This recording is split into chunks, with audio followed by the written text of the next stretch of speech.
మానవులు తాము ఉన్నాము అనుకుంటారు కదా.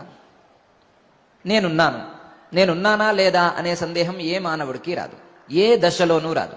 మెలకువగా ఉన్నప్పుడు రాదు, నిద్రపోతున్నప్పుడు రాదు, నిద్రపోయి మళ్ళీ తిరిగి మేల్కొన్నప్పుడు కూడా నేనున్నానా లేదా అనే సందేహం రాదు.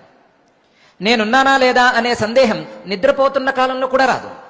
మెలకువ వచ్చిన తరువాత నేనున్నానా లేదా అనే సందేహం ఎవరికైనా కలుగుతుందా? ఇంతవరకు నేను ఉన్నానా లేదా ఎటైనా వెళ్ళొచ్చానా అనే సందేహం ఎవరికీ రాదు. నేనున్నాను అనేటువంటి స్థిరమైన నమ్మకం మానవులకు ఉన్నది. అది ఒక ప్రాథమికమైనటువంటి విశ్వాసం.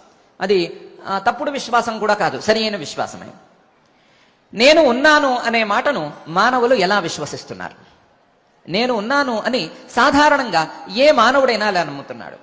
లేదా ఏదో ఒక బాడీ లేదా శరీరాన్ని చూశాడు, చూసి ఇందులో జీవుడు ఉన్నాడా లేదా, ఇందులో ఎవరైనా ఉన్నారా లేదా అని ఎలా పరీక్షిస్తున్నాడు?